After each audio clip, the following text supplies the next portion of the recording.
মাইলস্টোনের ৩ শিক্ষক সাহসিকতার জন্য জাতির কাছে চিরস্মরণীয় হয়ে থাকবেন প্রধান উপদেষ্টা। মঙ্গলবার বিকেলে প্রধান উপদেষ্টার সঙ্গে সাক্ষাৎ করেন মাইলস্টোন স্কুল অ্যান্ড কলেজ যুদ্ধ বিমান দুর্ঘটনায় নিহত ৩ শিক্ষকের পরিবারের সদস্যরা। মাইলস্টোন স্কুল অ্যান্ড কলেজ যুদ্ধ বিমান দুর্ঘটনায় নিহত শিক্ষক মেহেরিন চৌধুরী, মাসুকা বেগম ও মাহফুজা খানম মানবতা ও সাহসিকতার অনন্য দৃষ্টান্ত হিসেবে জাতির কাছে চিরস্মরণীয় হয়ে থাকবেন বলে মন্তব্য করেছেন প্রধান উপদেষ্টা অধ্যাপক মোহাম্মদ ইউনূস। আজ মঙ্গলবার বিকেলে যুদ্ধ বিমান দুর্ঘটনায় নিহত ৩ শিক্ষকের পরিবারের সদস্যরা প্রধান উপদেষ্টার বাসভবন যমুনায় দেখা করতে গেলে তিনি একথা বলেন। অধ্যাপক মোহাম্মদ ইউনূস বলেন, বেশ কিছুদিন পার হলেও এই স্মৃতি এখনো সবার মধ্যে দগদগে হয়ে আছে। আমি ঘটনা জানা মাত্রই আপনাদের সঙ্গে দেখা করতে চেয়েছিলাম, কিন্তু আপনারা যে দুঃসময়ের মধ্যে ছিলেন সে সময় দেখা করা সমীচীন হতো না। আমরা আপনাদের প্রতি সমবেদনা প্রকাশ করতে পারি, কিন্তু এই দুঃসহ স্মৃতি মুছে দেওয়ার ক্ষমতা আমাদের নেই। তবে এটুকু বলতে পারি, এ শোক আপনাদের একার নয়, জাতি হিসেবে আমরা এই শোককে ধারণ করি। এ সময় তিনি শিক্ষকদের পরিবারের কাছে তাদের স্মৃতি কথা শুনতে চান অধ্যাপক ইউনূস।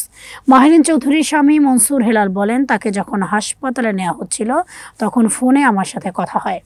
সেদিন বার্ন ইনস্টিটিউটে যে দৃশ্য দেখেছি তা ভাষায় বর্ণনা করার মতো নয়। জীবনে যেন কারো সেই অভিজ্ঞতা না হয়। আমি তাকে দেখলাম, এক পাশ পুরোটা পড়ে গেছে। সেখানে কয়েকজন সামান্য দগ্ধ বাচ্চা চিকিৎসা নিতে আমাকে বলল, মিসে আমাদের টেনে টেনে বের করে আনলো। মিস তো সুস্থ ছিল, এমন হলো কেন? আমি তাকে জিজ্ঞেস করলাম, তুমি বের হয়ে এলে না কেন? তোমার নিজের 2 সন্তানের কথা একবারও ভাবলে না কেন?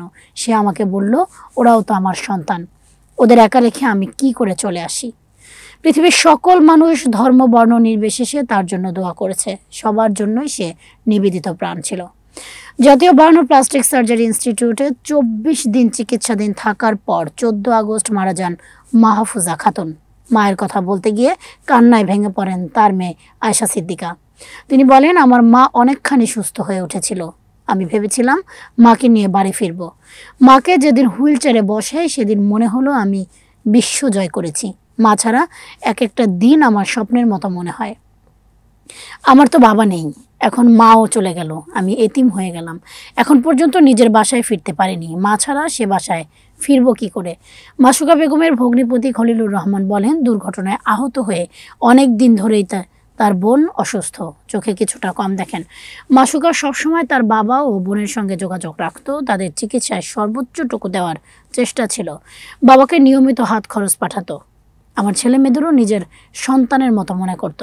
এ সময় মেহেরিন চৌধুরীর 2 ছেলে আদিল রশিদ ও আয়ান রশিদ, বোন মেহতাজ চৌধুরী, ভাই মুনাফ মুজিব চৌধুরী ও নিকটাত্মীয় কাউসার হোসেন চৌধুরী, মাসুকা বেগমের বোন পাপড়ি রহমান, মাহফুজা খাতুনের বোন মুর্শিদা খাতুন, ভাগ্নে মোহাম্মদ মাইদুল ইসলাম ও নিকটাত্মীয় হুমায়ুন কবির উপস্থিত ছিলেন।